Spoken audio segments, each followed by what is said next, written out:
Ndabaramukije cane bakunzi b'ikiganiro igitondo gishasha amahoro kugubwa neza no koranirwa mu vyanyu nivyo ndabipfurije ni jewe Janvier Manirambona nongeye kugirirwa buno buntu ngo nongere nsangire namwe aya majambo abonekana muri kino kiganiro igitondo gishasha cacu cuno musi aho dufise intumbero yo gusangira namwe ijambo ryo kuzirikanako ijambo ry'umusi impamba y'umusi uko umuntu yovyita kose icayi co mu gatondo petit déjeuner n'ibindi kugira ngo kumbura umuntu iri jambo aritware arizirikane ko aryiyumvire ko mu bikorwa vyiwe vya misi yose abagiye kwirirwamwo. Mfise amajambo ngomba ko dusangira abonekana mu gitabo c'imigani ya Salomo nkuko bakunda guca bavuga ngo imigani ya Salomo ni mu gice ca 13 ku murongo wa 20 turabe amajambo haringi avuga ngo gendana n'abanyabwenge nawe uzogira ubwenge ariko uwucudika n'ibipfu azokomereka. Imana yacu nihimbazwe. N'aya majambo ngomba ko dusangira murumva ko atari menshi aroroshe gufata ku mutwe naho tudatumbereye kuyafata ku mutwe ariko dutumbereye ko umuntu yafata ku mutima akayaha umutima wiwe nawo ukayadijera ukayiyumvira ko ukayazirikana ko. Aya majambo dusomye n'amajambo atumbereye kubwira umuntu ngo arabe asuzume neza abo agendana nabo. Imana yacu nidutabare. Niyo mpanuro ngomba ko dukuramwo. Urumva yuko yavuze ngo gendana n'abanyabwenge. Imana yacu nidutabare. Abarundi baravuze amajambo abonekana ko amajambo akomeye aho bavuze ngo ubana na suneba ugasuneba nkawe. Kandi hari nabo bavuze ngo usaba umwiza, kuvuga umwiza umuntu mwiza apana umwiza mu buryo bw'imvugo yo kuvuga ngo umwijima ariko umwiza mu buryo bwo kuvuga ngo umuntu mwiza. Hanyuma ngo mugasa usaba umwiza mugasa. Imana yacu nidutabare. Muri iyo ntumbero rero burya bagomba kwerekana iki? Bagomba kwerekana yuko burya ico umuntu abana naco, ico umuntu aho umwanya ico umuntu aho umwanya, ico umuntu yifadikanya naco, ico kintu kiramwafekta, kiramugira ko uruhara, kirafise ibyo gihindura kuri we, canke mandi majambo kiramwandukira. Imana yacu nidutabare. Murabona ibidukikuje nibuka mbere tuciga ibintu vy'amapsikoloji kw'ishure berekana yuko ntuzeye environnement yafekta le comportement y'umuntu. Inyifato y'umuntu iba conditionné par son environnement. Ingene umuntu abaye ahantu, aho hantu ukuntu hameze hamugira ko uruhara. Ubaye mu ntara bavuga imvugo yo kumosora, usanga nawe kuko ubana n'abamosora, kuko wamana n'abantu bamosora bavuga ikimoso, usanga nawe wamosoye. Ubanye n'abantu bavuga ubureve, bavuga ngo zazewe, bakavuga ngo za Yesu asimwe, bakavuga iyindi mvugo imeze ukuntu mu ntunge kumbure, usanga vyakwandukiye. Imana yacu nidutabara. Ndibutse yuko nabanye n'umuntu rero yarandyohera ukuntu ari umuntu mwiza, imico myiza, umubano mwiza.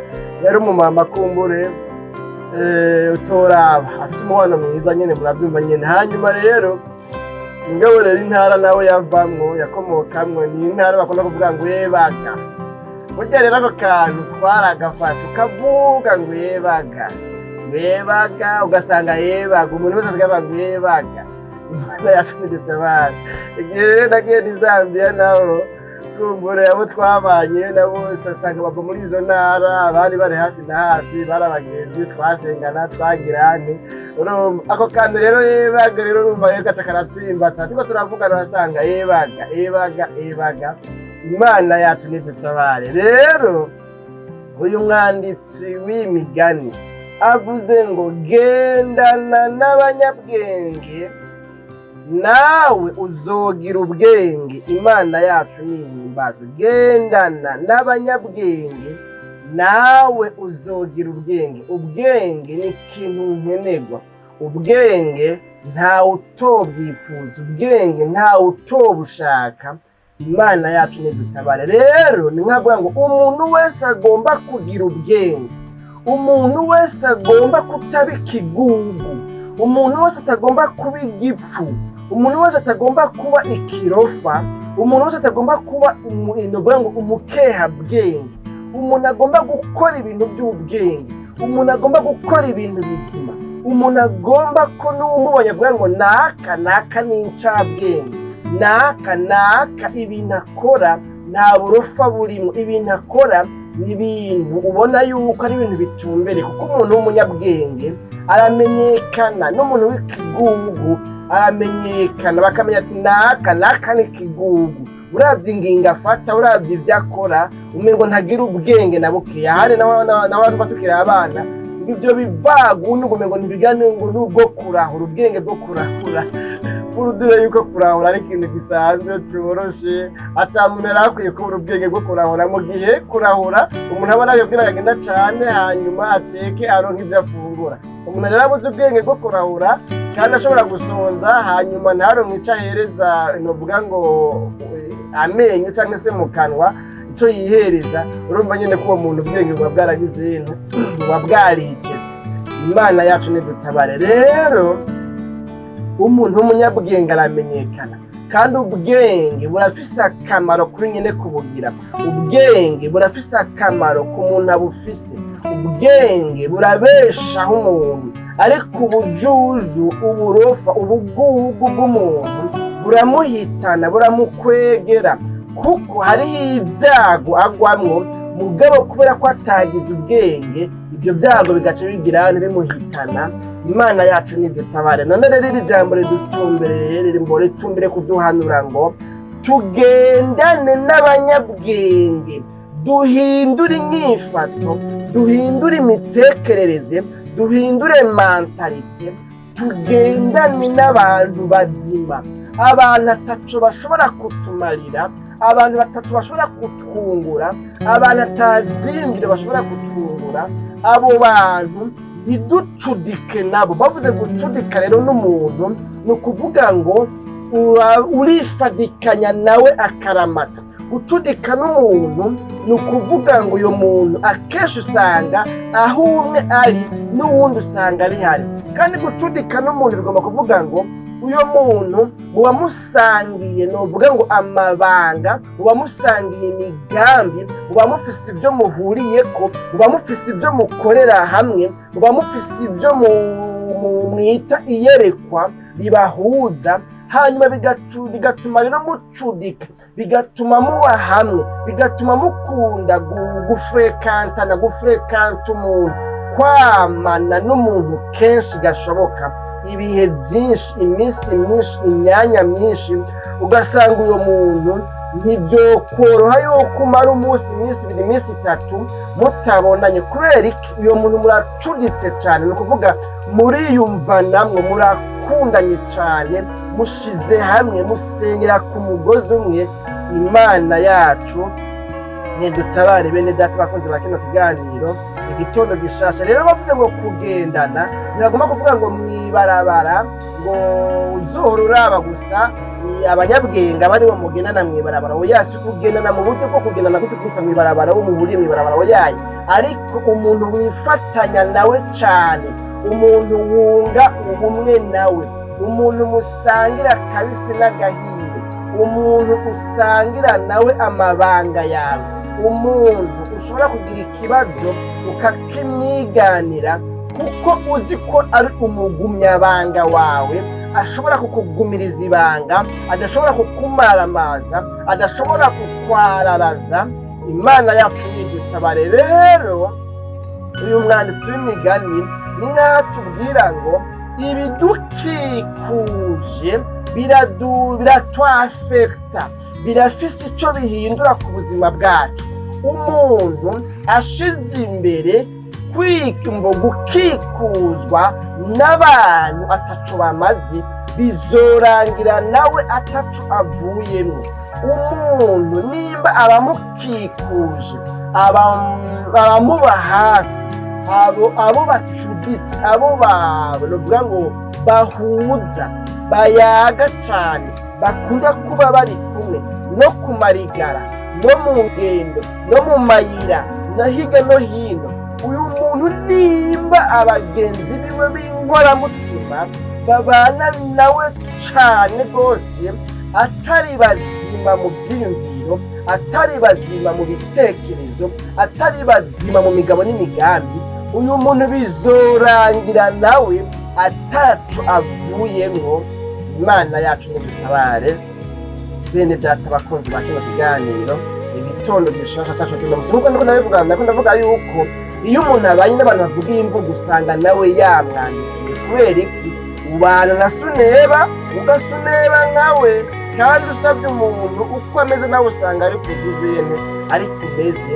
Imana yacu nidutabare. Iyo umuntu yize amashuri wanashaka agaheza kaminuza, hanyuma ntakorere ngaha mu gisagara ca Bujumbura, agaca agenda agakorera ahantu sinzi ngira ngo hariho kure, ahantu atanibarabara ngira ngo ririyo, kugira ngo uveyo uza kwibarabara bisaba yuko ukura ibirato. Nko mu gihe c'urushana bisaba ko ukura ibirato ukaza n'amaguru, hanyuma ugaca usaba amazi woga ugeze kwibarabara kw'ikaburimbi canke se kw'ikariyeri. Aho hantu rero ugaca ugenda ugakorera. Singomba gutwenga ko muri abakorera mu buce nk'ubwo, ariko ngomba ngo muze mu bitemo, muze mu vyiyumvire ko muze mu birari. Umulisansiye canke wanashaka n'umumetre afise master akorera mu gisagara, akorera ku gasantre, n'ukorera ahantu novuga ngo mwibuye, ahantu ngira ngo ku kibira, ahantu ngira ngo sinzi nyene novuga kumbure ngira ngo bishobora kurenga atani imodoka ubonye, kumbure ngo par chance ukaba wokumva imoto cyangwa ukaba wobona imoto nk'hariya kure, naho nyine ugiye ahabona.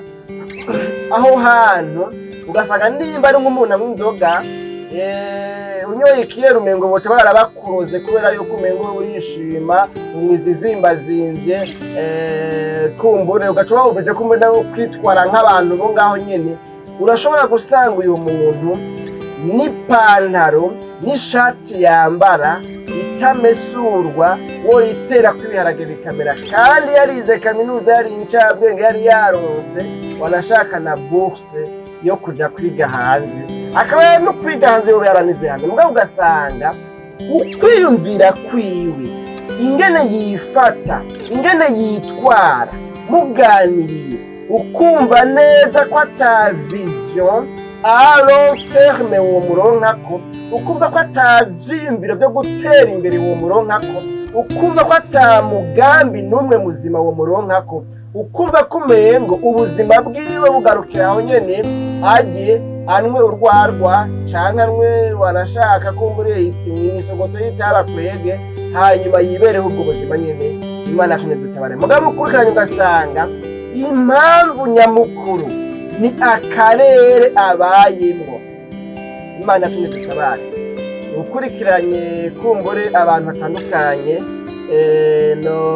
nari kuvuga ko muri ngira ngo n'ubwoko bucanke buriya, cyangwa se imigwi y'abantu iyi canke iriya, usanga hariho abantu bigora gutera imbere, atari kubera ko mu mutwe wabo hari amagorori, atari kubera yuko mu mutwe wabo hariyo amabuye, atari kubera yuko bariye ubumera bw'Imana, atari kubera yuko bafitiye ideni Imana, ariko ari kubera yuko aba bantu bakuriye ahantu hatagira ubwenge, babayeho bumva yuko ata bwenge bagira, ibyiza bitageneweho, kumengo bobo ntawoba umushikiranganji, ntawonyonga imodoka. Imana yacu nidutabare. Ntawoba mu nzu y'ibati, ugaca wumva kugira ngo kuva mu gisokuru no mu gisokuruza nta n'umwe yigeze atunga inka, nta n'umwe yigeze yiga ngo ashike no mu wa gatandatu. Ivyo bintu mutubwira twebwe ivyo ni bya bene byo si iby'iwacu. Imana yacu nidutabare. Ugasanga rero umuntu agumanye nabo gusa, nta kintu na kimwe ashobora kuvamo. Kugira ngo bikunde, hagira ico uvamwo, hagira ico wimarira, hagira ico ushikako, biragusaba yuko uvavanura n'abantu b'imburabwenge, abantu batagira ubwenge. ibipfu. Imana yacu nidutabare, bigusaba yuko urobanura, ntupfe gucudika n'uwo ari we wese. Wewe nimba ugomba gushika kure, hakugira abagenzi 100 ataco bamaze, ataciyumviro kizima bafise, ataciyumviro c'iterambere rirama bashobora kukungura, badashobora kukwandukiza ibintu bizima biri muri bo, udashobora kurabira kuvuga ngo naka none kwejo bundi nawe twambara kumwe ariko bakaba yambara neza, naka ejo bundi nta n'ikinga yari afise nawe nyine yaba mu gashamburete nka jewe ariko bafise imodoka, afise ibi na biriya, afise agashirahamwe, afise akabizinesi, aradandaza kunguka. Udafise abantu nk'abo urabirako uvuge ngo nanje nkwiye kumera nka naka, udafise abantu bafise ibintu bizima wigana, ukoporora, urabirako, ntaco uzopfa wimariye, nta na hamwe uzopfa ushitse. Imana yacu nidutabare. Bene data bakunzi ba kino kiganiro, igitondo gishasha cacu cuno munsi ni igitangaza. Ushobora gusanga umuntu yitwa ngo arakijijwe, no kuririmba araririmba, no gusigura arasigura, mugabo ugasanga abagenzi biwe bose n'abapagani bo ku rwego rwo hejuru, version X, bari qualifié ku rumogi, ku nzoga, mu kuborerwa no mu kugirane, ariko we ugasanga aharonka ibyo bavugana, ugasanga barakundanye, mbere ugasanga nibo bagenzi bahuza. Ugasanga umuntu kumbure bivanye n'ico arico mu bijanye n'urugendo rw'iyobokamana, mugabo ugasanga abagenzi biwe bose ni imaraya, n'abasambanyi, bakora mu manuzeye, mu mabwati, bakora hariya mu mamasage hariya, bakora muri ya mazu y'ubumaraya hari, ugasanga nyene n'abantu bari bizarre badashoboka, abantu benshoboka. Hanyuma ugasanga umuntu acuditse nabo, abo nta kintu na kimwe bashobora kukungura kiretse kukwandukiza ibiri muri bo. Rero kubera yuko ivyo abantu bafise ari byo bandukiza abo bose baje ngo bacudike nabo, nagomba ngo iri jambo urikuremwo impanuro, urabe ngo mbega umuntu ducuditse, umuntu tuganira kenshi, umuntu twamana kenshi, umuntu duteramana kenshi, mbega ni umuntu afise ivyiyumviro bizima, ni umuntu afise ivyiyumviro birashe. Imana yacu nidutabare. Hariho mwene data umwe yavuze akantu, ako kantu namba nakibutse kakiyumvirako.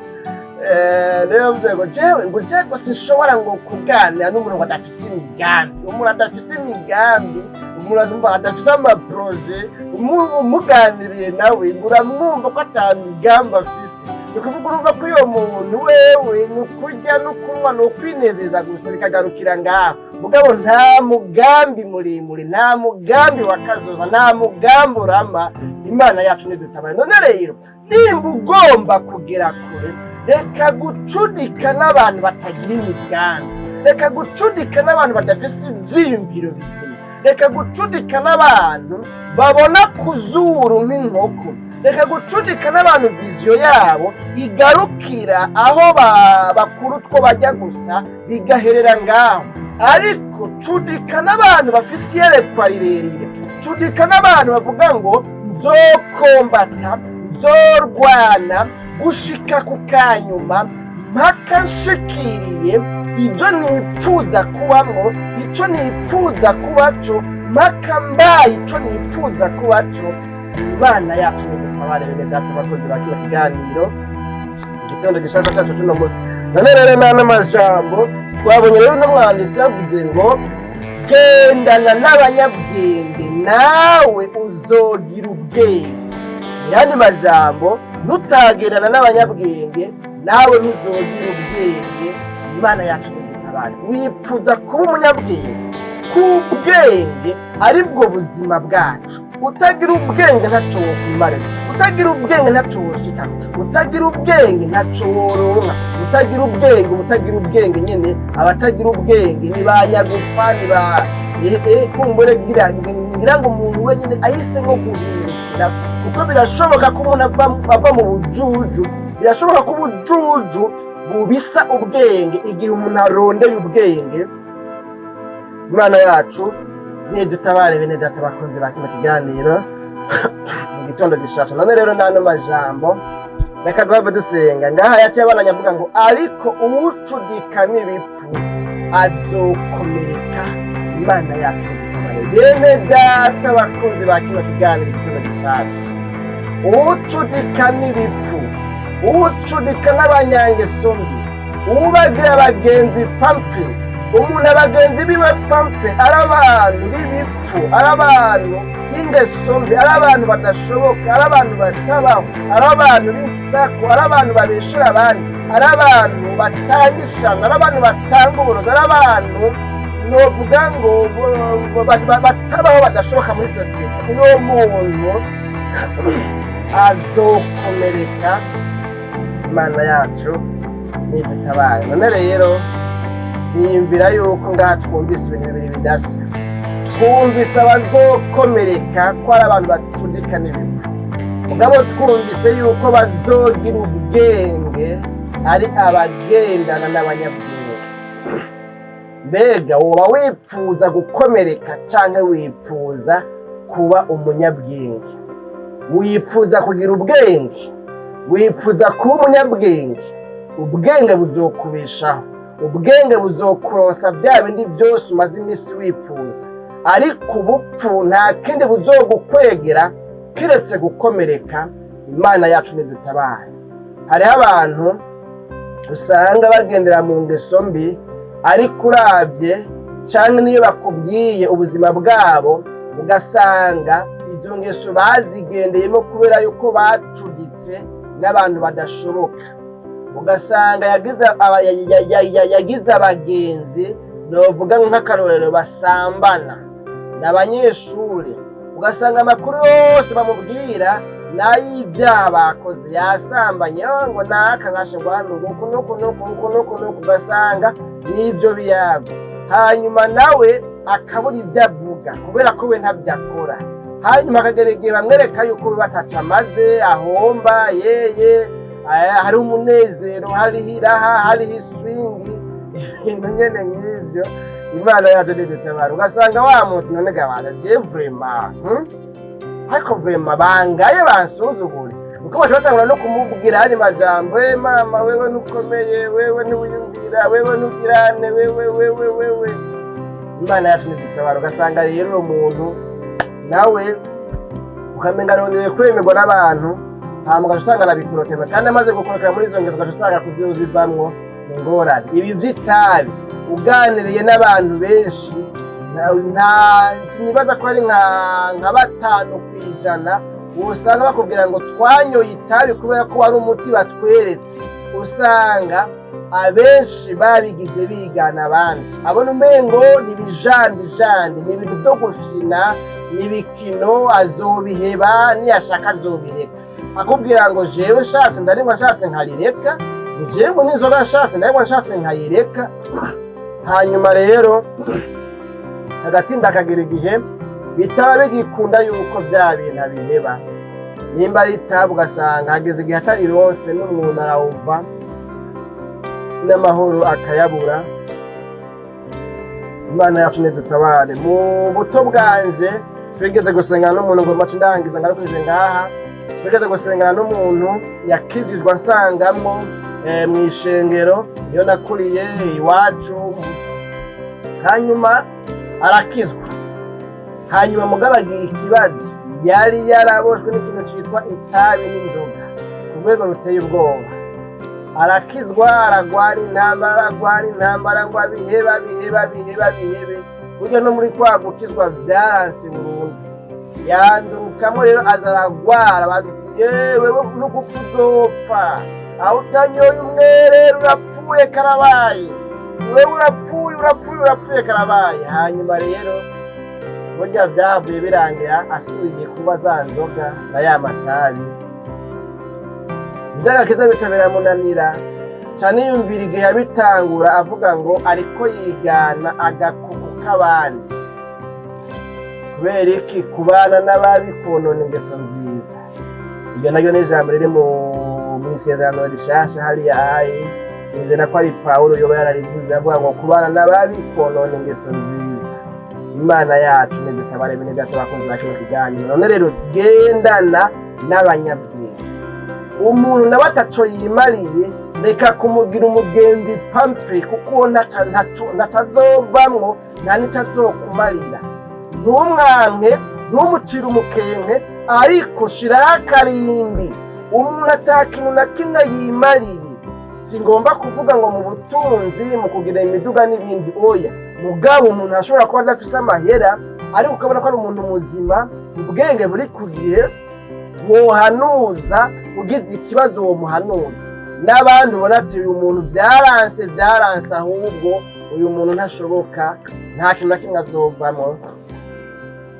Imana yacu dutabara kubera iki? Ubukene si indwara, ubukene burakira, ubukene umuntu arabuvamwo burahera. Imana yacu dutabara. Ariko mugabo mbega avyifatamo gute, avyitwaramo gute? Ni muzima, ni umunyabwenge canke ni kigugu, ni igipfu nk'uko Bibiliya yavuze. None rero n'ano majambo nagomba ngo aho ugiye kwirigwa urabe abagenzi bawe, hanyuma ushire ku munzani abagenzi bawe, abagenzi ufise mbega bimeze gute?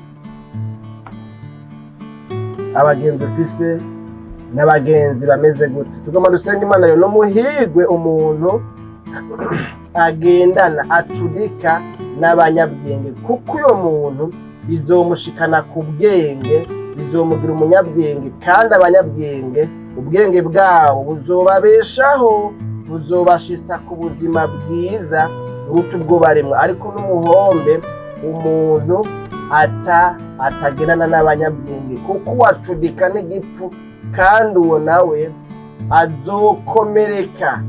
Kugerana n'ibipfu kwiwe kuzomukwegera. Imana yacu nidutabara. Imana rero ntigomba yuko umuntu aba igipfu, Imana ntigomba yuko umuntu akomereka. Imana igomba yuko umuntu wese agendana n'abanyabwenge.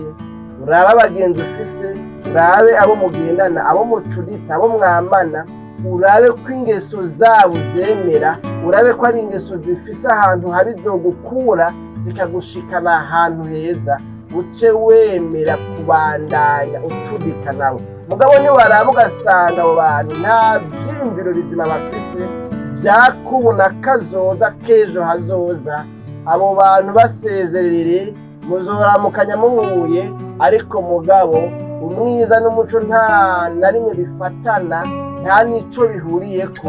Umuntu ubona ko ataco mukwiye guhurirako, ntaco mukwiye guhurirako nyene, nawe umuntu nyene w'Imana nkaho wowe gutyo, wowe muhura ngaho gutyo, hayi mukarengana mukaramukanya, ariko reka kuvanga inova ngo ivangamutungo, cyangwa se ivangamutungo nyene ngira ngo niko kivugwa, reka kuvanga ubuzima bwawe n'abantu b'ibigugu atabwenge bagira, bafise imico mibi, bafise ingeso mbi.